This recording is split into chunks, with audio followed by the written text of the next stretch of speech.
Hey everyone, this is Casual Fanatic. Film reviews without the shoes. I'm Luca, your casual viewer. And I'm Cayman, your fanatic.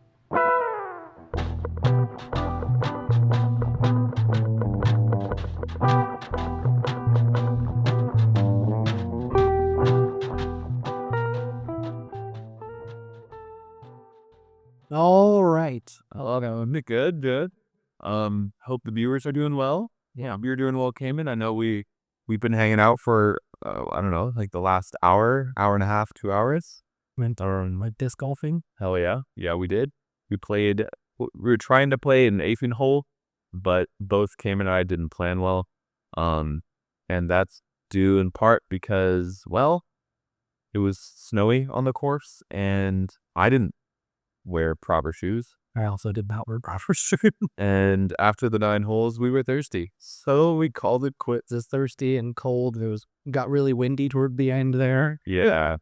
So we called it quits and decided to come back and shoot this episode. So here we are. And this episode is about the 2024 movie Nosferatu, which was actually your recommendation last week. Yeah. So I hope you guys took my recommendation into play and gave it a shot. I know it's still in theaters currently as of the shooting. Yep. But it won't be there much longer, so. Nosferatu was directed by Robert Eggers, who you may know from The Northman, The Witch, The Lighthouse, a lot of movies with "the" in it. I think the only other Robert Eggers movie I saw was The Lighthouse. I don't think I ever saw The Witch or The Northman. I haven't. The Lighthouse is really good too, though. If you wanted it, that might come back later in the episode. All right. Is it a horror movie as well, or classified as? It's hard to describe. It's a very Thriller. It's a very ethereal movie. It's I don't even know how to put it in a genre. It's Okay. It's two guys at a lighthouse Interesting. for the whole movie. Sounds like the intro to a porno. Two guys at one lighthouse. Okay. Anyway. But yeah, so this movie stars Lily Rose Depp, Nicholas Hoult, and Bill Skarsgård as Count Orlok, who I think this is his second or third time playing a big monster, because he was also Pennywise in the It movies. Mm-hmm. Yeah, it totally completely different voices too. I feel like 100%. Pennywise versus Nosferatu is just great vocal ability by this guy. I mean, I was talking with KK about that the other day. It's just like trying to even mimic his voice is so difficult for Nosferatu. Yeah. And Pennywise is just a completely different tone and placement. It's really cool. So yeah, obviously, Luca mentioned earlier, this movie is still in theaters, so these are not final numbers. But the estimated budget was $50 million, and so far it's made a little over $106 million. So $56 million profit already is not bad. Yeah. Or what did you think about Nosferatu?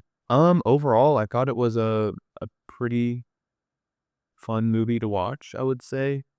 Coming into it, I'm sure I've talked about it before, but I'm not the biggest horror fan, just because I feel like a lot of the time afterwards, it feels like a waste of time to me. But this one, it didn't really follow at least the path of a horror movie. Yeah, sure, there were jump scares here and there, but at the same time, it was just a good storyline that I at least could follow and understand, versus a lot of horror movies, all the time is just the setting is one area, let's say an abandoned building, right, and they call it a day. Here it was they at least traveled, and you got to see a lot of different places. And I think that's one thing that is recurring for me, at least when I judge a movie, is setting and the world that brings you into it. I think this movie did a good job at that. Okay. How about you? I really liked it. I thought it was easy enough to follow in plot wise. This is a much more straightforward movie than The Lighthouse in terms of what actually happens. But it still had the I think the artistic vision that I saw in that movie, and that I know a lot of people I've heard about Robert Eggers's other films, but yeah, beautifully shot. I think it almost feels like a black and white movie, even though it's not. Like the color grading was very like every shot was almost monotone. And Like I think that added to like the time period yeah, that it was meant trying to take you back into, right. right? I feel like if it was too colorful, then I don't know, there's like that disconnect for me at least. But yeah, that's a good point. It was definitely more of like a, like even just the still shots that we see here is like, Like it's just blue and black. yeah, yeah, grand nighttime and moonlight, but still, Yeah. I agree. I didn't think about that. Um, but yeah, I thought it was really good. I'm get into some more details later. But I guess first we'll go ahead and give you a spoiler warning because we're about to do a little summary. So I don't know, Luca, if you'd like to do the honors. Ladies and gentlemen, boys and girls, them and theys, this is the spoiler section. If you don't want the movie spoiled, don't listen. Go watch it. Perfect. So obviously, well, not obviously, if you don't know the history of Nosferatu, the original movie came out in, what did we say, 1922, I think last time we mentioned it. 22, yeah.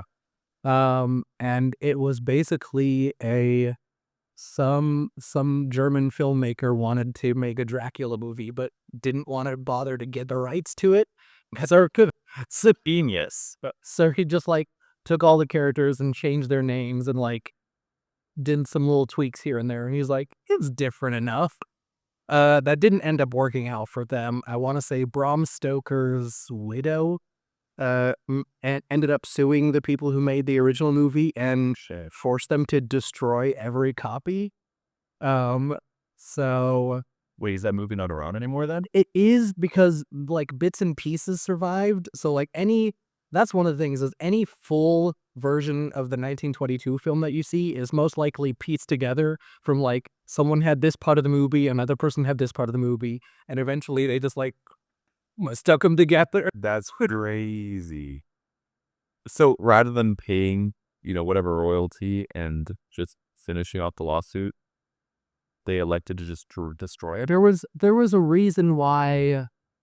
Oh, actually, yeah, it was because they didn't have enough money. They originally, Bram Stoker's widow was like, "You need to pay us for stealing this story," and they're like, I can't pay you. I don't have the money." And they're like, "All right, well, destroy all your movies." Wow, that's crazy. Yeah. Damn. So yeah, obviously, this story is very similar to the story of Dracula. So if you're familiar with that, it's not too different. But we'll go ahead and run through it here. Basic story is a man named Thomas just got married and is looking for a new job. Wait, did he already get married? I believe so.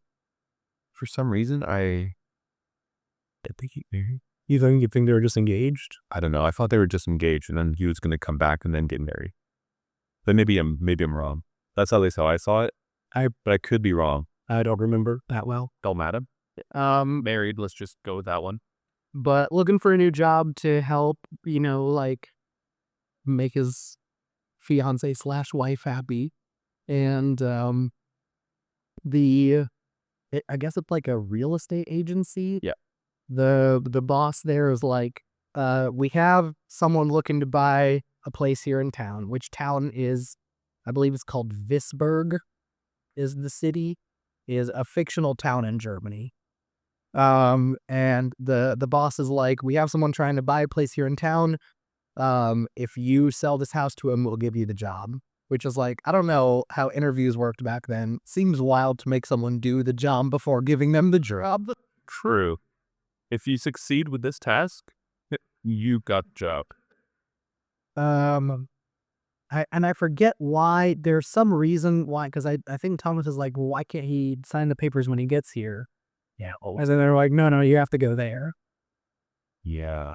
I don't remember why. Anyway, ends up traveling to Transylvania. Which is across the seas somewhere. Yeah, it's in the Romanian Alps.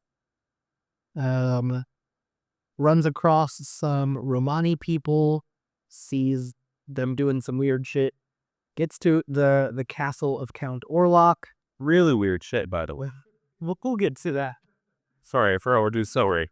It's like, wait, you can't just skip over that. Okay, just keep going. Gets to the castle, Count Orlok. I believe the first thing to do is like have dinner or something, and then signs the papers for the building. Wakes up in the morning and he's got like bite marks on his chest, and he's like, first of all, the first night he's there, already like some weird creepy shit. So the next morning he's like, I gotta get out of here. But as he's like trying to leave, finds out all of the doors in the castle are locked. Yeah. So he's trapped there. And then He breaks down a door that he thinks would lead to the outside, I'm guessing. it's like a crypt, and he finds Orlok's coffin. And discovers that Count Orlok, which I don't know if this is like the moment he discovers. I feel like he probably knew earlier based on what happened the previous night. Yeah. Count Orlok not trying to keep it a secret that he's a monster. Um, so basically attacks Thomas, and then later that night has him sign a different document that He can't read. he can't read because it's like in some old language. He said or Nosferatu said it was like his like ancestry's language. Yeah. Don't sign that.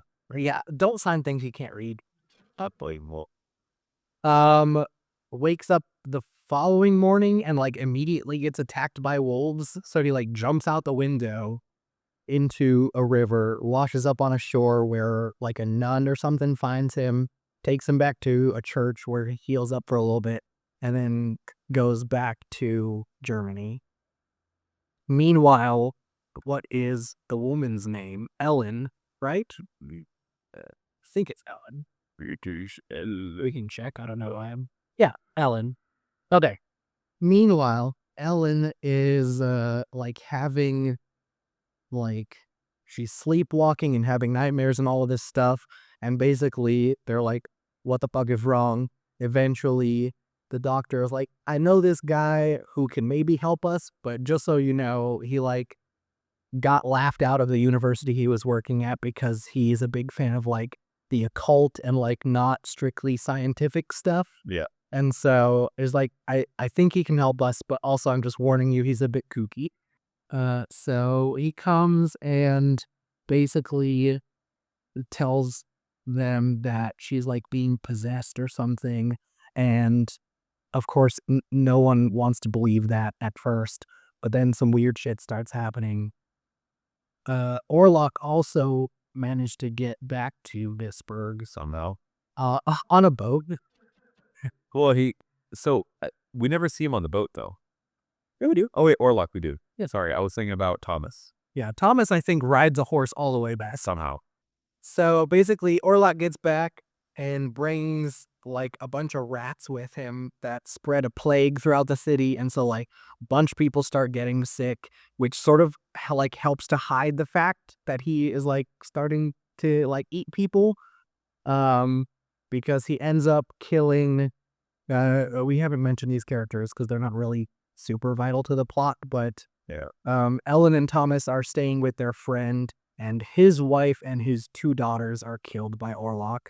But he thinks that it was just the plague and still is not buying into the whole vampire thing. Even though the doctor said at that point that they have no blood in them. Right. So he is obviously absolutely distraught by his wife and 2 kids being killed. And he, I think, ends up getting the plague himself, and so he dies. Meanwhile, Thomas, the doctor, and the kooky scientist person go to the place that Orlok purchased in the town, and they're like, he needs to return to the earth of his homeland before sunrise. And so they're like, we're going to destroy his coffin so he can't get any rest. So they go there, discover that he's not there because Ellen tricked Thomas to leave. Because Orlok is also absolutely obsessed with Ellen, is like trying to get her to be his like forever bride. And she basically like seduces him to stay with her until the sun comes up and kills Orlok. But then by that point, he sucked so much blood out of her that she ends up dying as well. Yeah. It was like, yeah, anyway, the last scene was basically he notices the sun's coming up, and then she, like, basically pulls his head back down. Yeah. And he's like, okay. Yeah. He was like, I might die, but He's like, but this is too good. And then they both die. not the happiest ending. Yeah. The ending, I have an issue with the ending, but we'll get there. Yeah, so first we'll take a quick break and then we'll come back for more in-depth thoughts on this movie. Yep.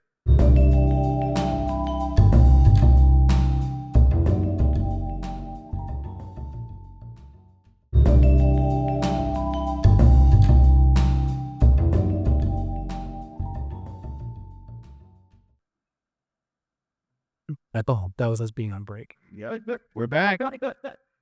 Well, yeah. So we want to start. Let's do it a little different. Okay. Let's just talk about the ending, because I think everyone, we walked everyone through the whole plot, and we're at the bottom, the back end right now, and I've had an issue. Tell me about it. I think this is my biggest gripe with the movie, so I'm fine starting here. I enjoyed that Ellen died with the Count. I think that was like a nice like ending to, Ellen's relationship with Thomas. Okay. And I think it was a really smart way to take the Count down. Now, my issue comes with, I think it was the Professor Albion. The professor, whatever his name is. The crazy one. Eberhard von Franz. Yes, him. The crazy professor. Where he like, they died, and then he like walked up to the window, and there's a mirror on his left side, and if you looked in the mirror, there's like a cross on him that's like not, it's like, I think it's like on his cheek or something like that. Okay. There's like a cross that's like a shadow play etched onto his cheek, and then he like just looks out and the movie's over. I missed that shot, but I believe it. Yeah. And I think that was the like, I guess I understand why they would have done that, but my question is, or what I would have liked to see, and Kay didn't agree with me on this. She liked the ending quite a bit, but I feel like I would have liked to see, like the town getting better, or like at least like a little bit longer section of, Ellen's, like, she gave her life to, save the town, save Thomas. And I think I would have liked to see that played out in the movie for like a minute or two at least.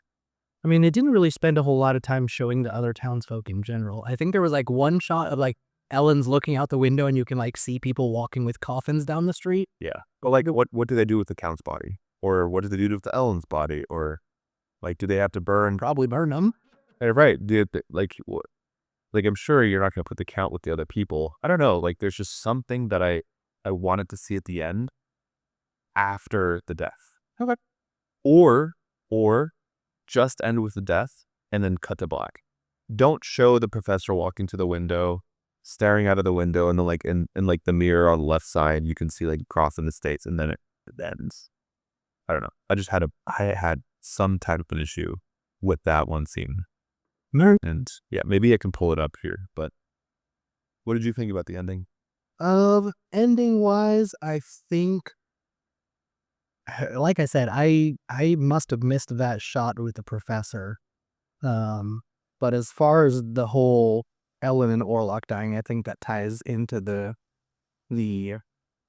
themes in the whole movie, which I'll get into a little bit later because that's going to be a lengthier section of talking.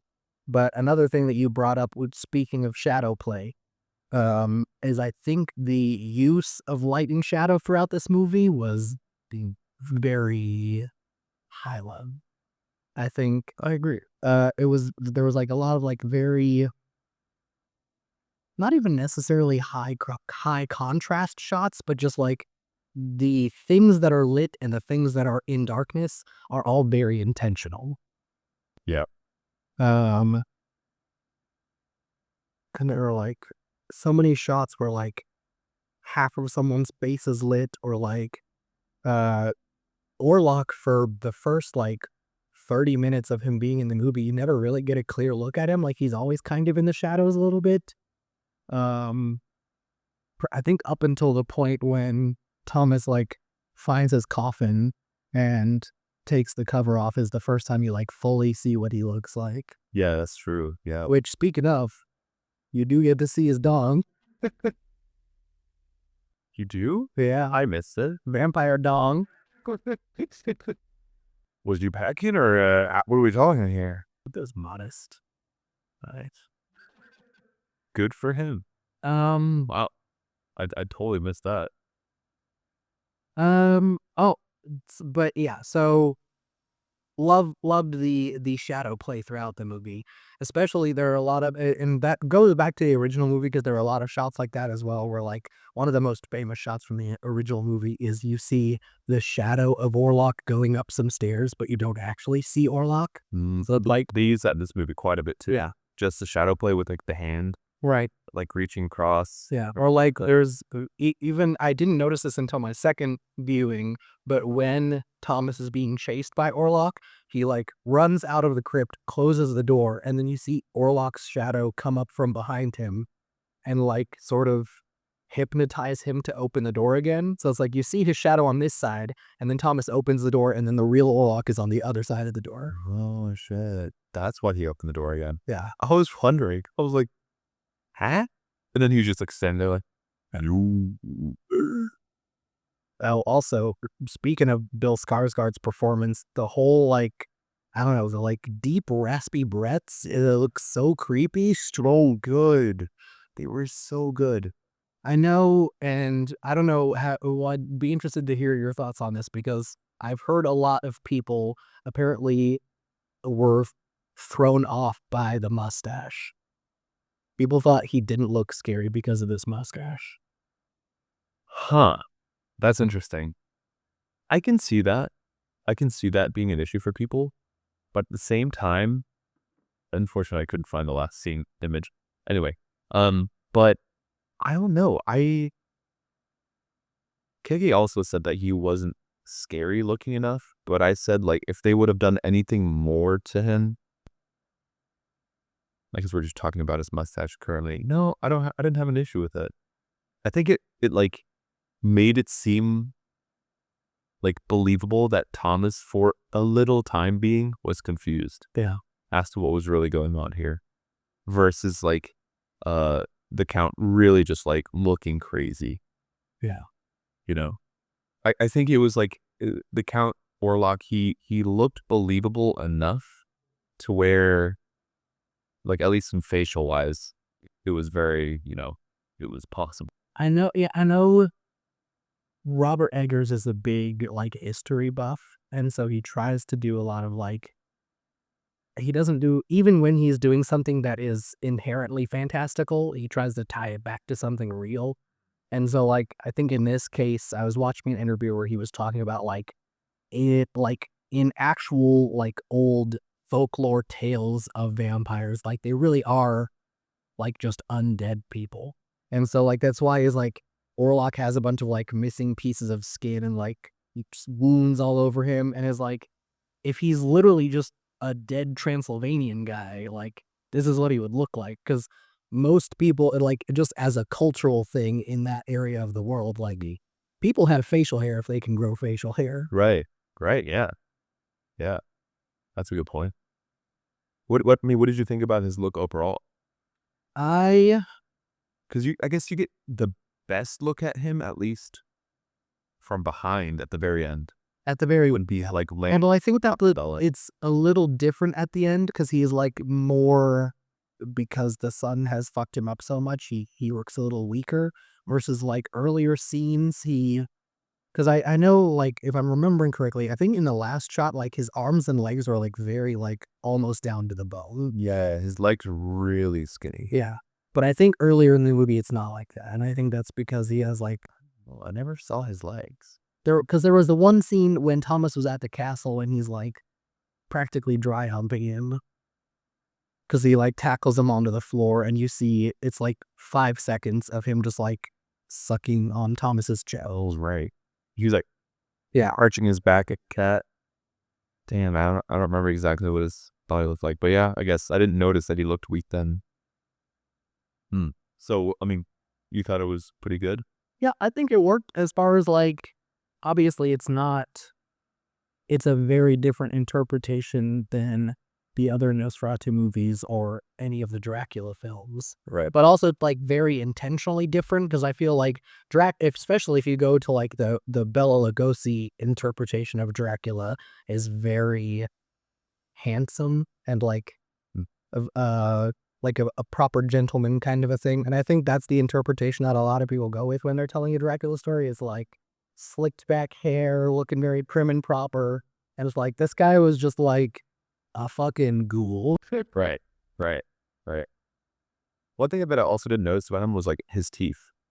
Yeah. I feel like a lot of the times when you see like Dracula movies, it's like those teeth are present. They didn't emphasize his teeth, with that I think was maybe a misstep in my opinion, because one of the big differences about Orlok versus Dracula is that Orlok's like long teeth are his front two teeth, not his canines, because it's like meant to draw parallels between him and the rats. So it's like Say. when you see Orlok and you see those two front teeth, like he looks very rat-like in other versions of that character. Android. See, yeah. That's a misstep. Yeah. Should have seen those teeth a little more. Yeah, and I feel like they just never really there are a couple of times where like, yeah, you can see the bite marks and you can like kind of see when he's talking, you can see his teeth, but like they never really emphasize it. No. Cool. Well, where do we want to go from here? Since we've talked about the back end. I will say one on another, and this is a very minor negative, but something that did kind of like make me be like, I wonder why they did that. Is even though the film takes place in Germany, everyone has British accents. Thank you. That was on my notes. That I feel like that's a very common thing with at least American movies. Is like there are so many movies where just any foreign person has a British accent, no matter where they're from. Yeah. And I don't understand that. I don't either. Like, where's the American movie where you have to watch or like read subtitles? Where is that? It makes it feel so much more accurate. Yeah. In its own way. I don't know. But yeah, like apparently they were like, heads down deep in like a German town and not even the people around them. There was no German words spoken. Yeah. At all. And I thought that was maybe like titles, like they would be like Herr Friedrich. Oh yeah, sure. Yeah, like the town names and building names, but like I don't know. That that that was literally the first scene was like him walking down the street in this town to go to quote unquote what was work for him.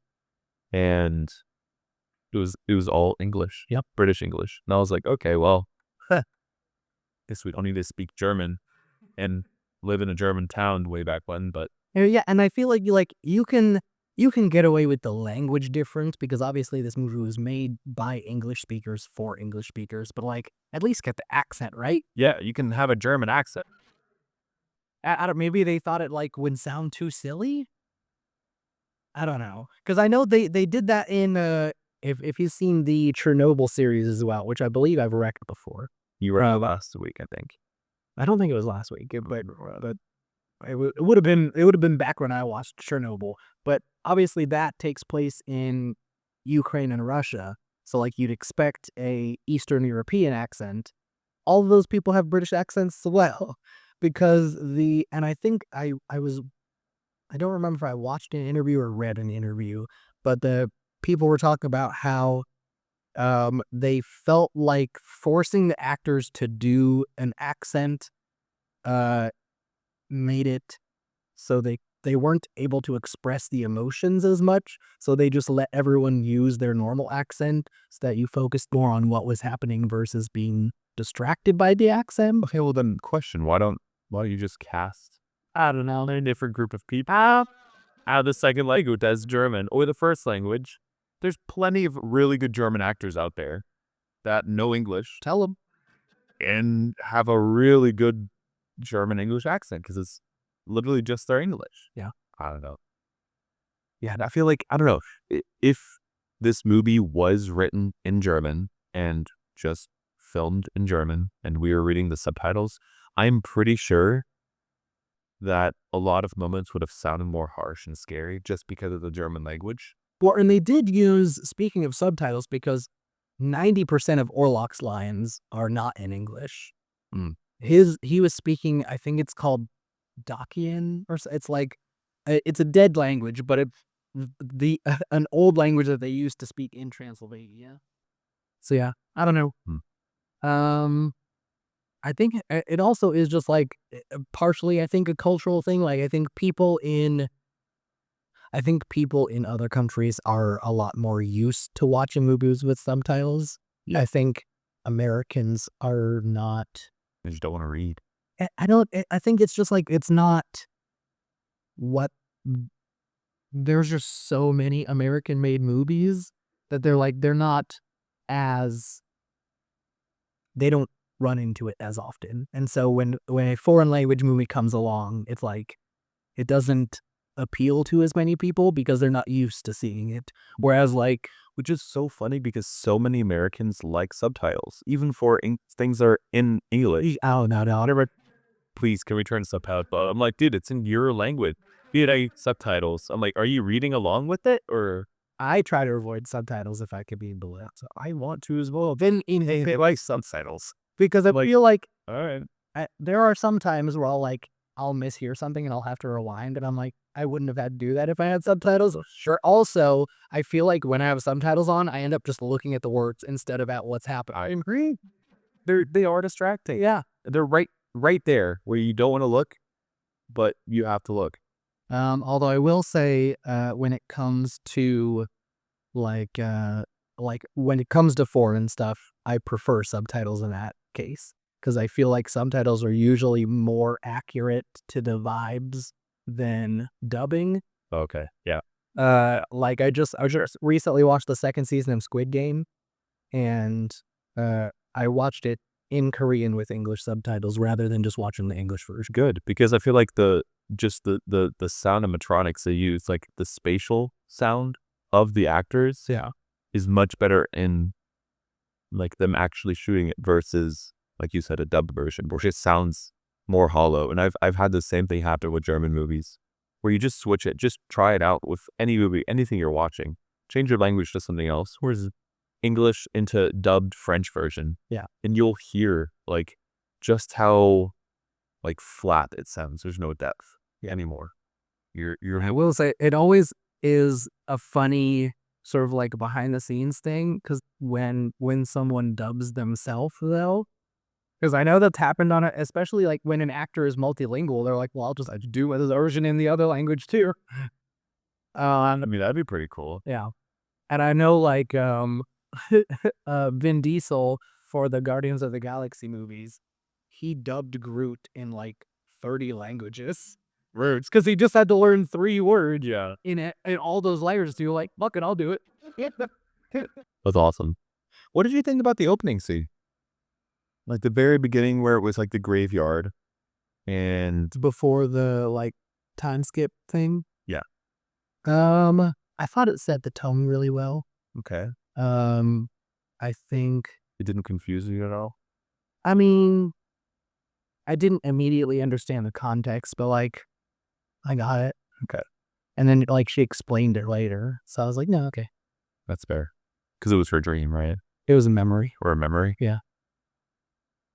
Obviously, still don't understand. No, I think it was like toward the end. She was telling Thomas about it, or maybe she was telling the professor about it. She was like 10. Yeah, she was talking about like when I was younger, I was very lonely and I called out and he answered, and like that was the moment that we saw in the beginning. Okay, but what was that moment? I thought she died. No, in the moment, or what happened? Did they have sex or? Yes. Oh, that's weird. Because she told Thomas that he took me as his lover. Oh God. Yeah. Oh. Oh, and then he got mad because he found out somehow that they got married. How did he find that out? I think after that initial interaction, he like had this weird psychic connection with her. Oh, okay. That caused her to like, because she mentioned like when she was younger, she used to always get nightmares and sleepwalking. So I think all of that was a side effect of Orlok. And then when she met Thomas, all of that stuff went away because she had this new person in her life, and it was like Sever that connection. I think a lot of it is in terms of the movie metaphorical, but yes, it severed the connection from Orlok, and then when Thomas left, that left her open to being invaded by Orlok again. Hmm. But that is a good segue into my long thematic rants. Perfect. Oh, that long, Rez. About how this movie is one giant metaphor for sexual repression. Okay, let's hear it. All right, so let me review my notes real quick to make sure. But there are a lot of moments throughout the movie where the things that happen, because the movie is very sexual, especially on Ellen's part. Like all of the moments where she's like being possessed by Orlok and stuff, she's like writhing around and like moaning, and maybe a very like there's a very sexual undertone to everything that's happening. Yeah. And He's really corny, or Orlok is. both. Both. But the way that everyone else reacts to her is, I think, and it makes sense for whatever the year this is set in, like 18 of something, where like a woman wouldn't be allowed to express her sexuality like that. And the way that everyone reacts to her actions, I think there's a very strong parallel there of like, when she tells Thomas about her her dream about getting married and seeing all the dead people, like he basically like shuts her down and like she's trying to express herself, and her literal husband is telling her, don't talk about that. Yeah, yeah. Or like Friedrich, the friend that they're staying with, when she starts sleepwalking, stuff like the doctor drugs her to get her to shut up because she's been screaming all night, and like they tie her to the bed, and like all of this stuff is like restricting her and not allowing her to be her true self. Or like when she's talking to her friend Anna and trying to express that she doesn't feel like she can be who she truly wants to be. And her friend is like, you're just missing Thomas. It's not that big of a deal. And like everyone in the movie is just shutting Ellen down and is like, Except for one person. except for one person. Well, who do you think that one person is? I want to hear your answer first. Let's see what you're gonna say. I would say the professor doesn't shut her down. Yeah. The professor literally unties her. Yes. It says, "Do not restrict her." Don't give her an arm for. Yeah. Yeah. And then when she's telling the story about the first interaction with Orlok, she said her father found her naked out in the garden and threatened to send her away because of her sin. And like there's a lot of like little moments and things that people say that like it's equating her sexual actions with her being a bad person. And I think that's a very strong theme throughout the movie. And what do you feel about that? I think it's a successful message. I think You like that message? I think it works. I think because obviously it's not saying that repressing sexuality is a good thing. That's what I heard from Tupton. I heard it. But like even when Friedrich and Anna die, they both also die in sexual ways. Anna, Yeah. the scene when she gets the plague, you see her cross has been taken off her neck and is laying on the pillow, and she's writhing and moaning on the ground, being bitten by rats. So, a little sexual there.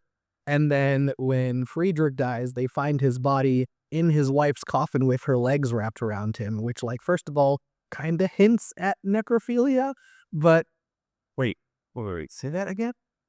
when Friedrich dies, he goes to the mausoleum where his wife and his daughters are in their coffins, Right. cries for a bit, crawls into the coffin with his wife, Right. and then when they find him later, he is in the coffin and her legs are wrapped around him. Oh, shit. And he said several times in the movie, I could never resist her. Yeah. So for both of them in their dying moments, they give in to their sexual desires, which even furthers the fact that Ellen isn't allowed to give in to her. Like, it's all connected, man. Damn, yeah.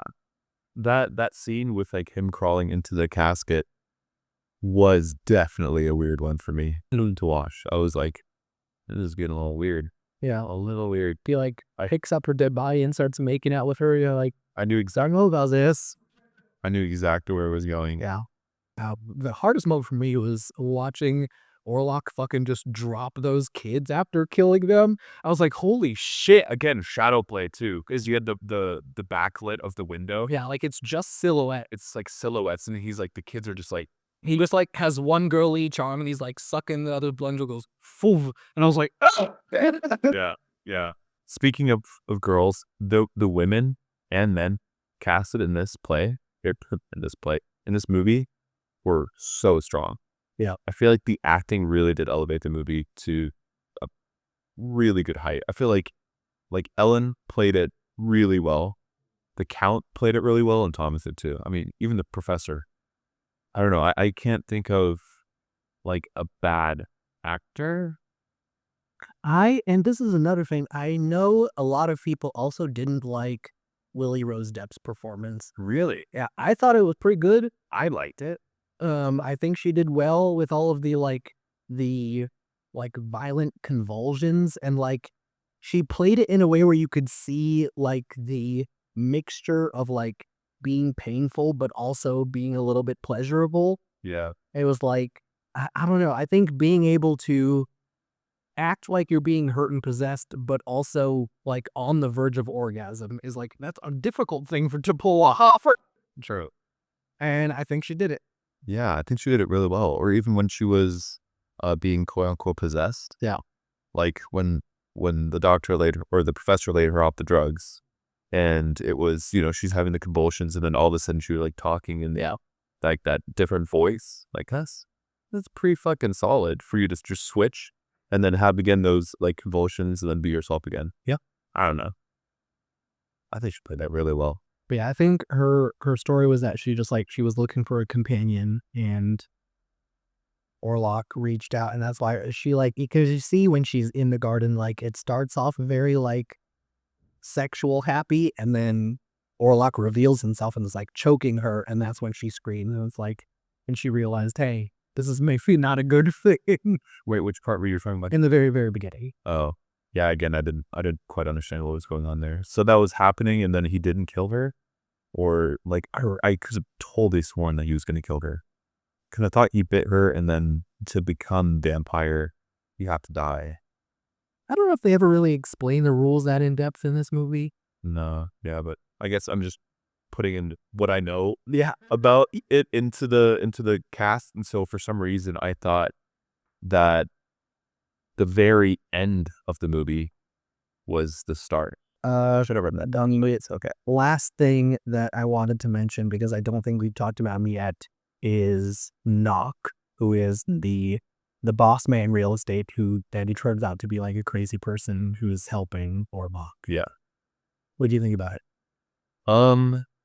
Honestly, at first shots, I just thought he was a broker / the boss, and he played that well. But man, when the scene came where he was arrested and brought to jail, and what did he eat? He ate like the pigeon head. Yeah. He ate the pigeon head, and then at one point they came back in there to check on him, and he bit this guy in the neck and killed the dude. I mean, he bit the doctor's nose at one point. Yeah. I mean, good performance. Yeah. Yes. He played a crazy person really well. He did. Then when he ran out in the street, it's like, hey, Yeah. not bad, not bad. Yeah. What do you think about him? I'm pretty much the same. I think He was entertaining. I can't say I've been around a criminally psychotic person, but I feel like he played it pretty well. Yeah, I feel like I have been now after watching the movie. Yeah, he did play it really well. And like the change up was interesting too. Like, there was one scene where he was like in his office, I guess it was, with the pentagram painted on the floor, or whatever it was, with the candles and I honestly, the first time I watched it, I thought that was a different person at first. I didn't recognize that the person talking to Thomas and the person with the candles and the pentagram wasn't the same person. I was like, what the fuck is happening here? I'd be like, this is such a weird scene. Yeah, I guess the one thing that I'm missing though is how he got connected with Orlok. That's the one thing where I'm like, a wee bit of a disconnect. Yeah. Um, and I guess what he was promising him was like wealth and becoming king, I think, at one point, because Orlok ends up killing him, right? He has Knock lay in his coffin so that when the boys go out to burn around the place, they end up stabbing Knock instead. Right, right. Yeah. I mean, played well. Yeah, no down marks for this guy. I mean, he did his job. Yeah. It's just that one part where it's like the disconnect of how he was connected with Orlok. I feel like both the way that Ellen was connected with Orlok and the way that the Knock was connected with Orlok, those two like things for me, it's just like hard to couldn't quite grab onto, but yeah. Good. Yeah. Bye-bye. That's the last thing I had. You have anything else? Let me look.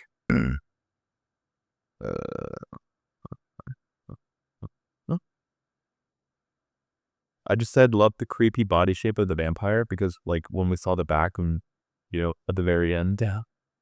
that was very, very interesting for me to see. Like nowhere prior to did I think that he was creepy. But at the end there I was like, yeah, I guess he is kind of, vampire-esque. And the jump scares in the movie. Sorry, completely jumping ship to something else now. All right. Jump scares are pretty good. Yeah. I don't really jump scared very well. I just like, maybe like a little inner twitch. Yeah, I'm not a huge fan of jump scare movies usually. Yeah. But I feel like these ones were, I don't know, they didn't feel cheap. Yeah, I agree with that. I think it was methodical. Yeah. The way they did it. Yeah. And the reasoning behind it. It made sense. But yeah. I don't think I have anything else, really. We've already mentioned that I thought it was funny that the husband of Ellen somehow beat the Orlok. When he was on horse and took a ship. Those two, I think, is I almost want to look at a map. I'm like, because in Dracula it makes sense because he's going to England, which is like separated from the rest of Europe. right. But I'm pretty sure you don't need a ship to go from Romania to Germany. That's like maybe you have to cross a mountain, but like, where is the water there? I don't know. I'd have to look at the map too. Not that well versed geography-wise, but Maybe I'm bad at geography. Maybe it's like way different than I think. yeah, I just thought that was interesting. But no more movie notes. For me personally, out of 5 stars, I would rate this probably a 3.7. All right. How about you? I would say I probably give it like a solid 4, maybe even a 4.5. Really? I really liked it. Oh, wow. I guess that's where it comes in for me that I'm not like the biggest fan. It's because you didn't got all of the sexual underfit. That's Maybe that. but still understand the themes. Yeah. I don't know. I maybe closer to a 4, 3.9. Maybe just because I really like the shots and the architecture that they had in this movie and the coloring and just the tone and being able to inverse yourself in like the different towns. Because I think we were in like a castle. We were in the let's just name all the different scenes that we had. We had the town, German town that they were in. Then we had a different town where Thomas traveled to on his way to see Orlok. Yeah. Where we saw like some weird shit going down, little village where people dancing, and then all of a sudden, like at night, there was like a naked lady that was like a sacrifice, I guess. I'm not quite sure what that was. They tried to warn him. They're like, you shouldn't be going there, dude. Yeah, and he went anyway. Then Orlok's home. Then we had the professor's home at one point. We had Friedrich's home at one point. Which I guess are all inside of the German city. All inside the German city, right? But I mean, different enough. Yeah. It's pretty good. Like 6 different spots. Yep. Where they filmed. We had like a very short, because I know last year, but 2 years ago, and that too, we reviewed The Last Voyage of the Demeter.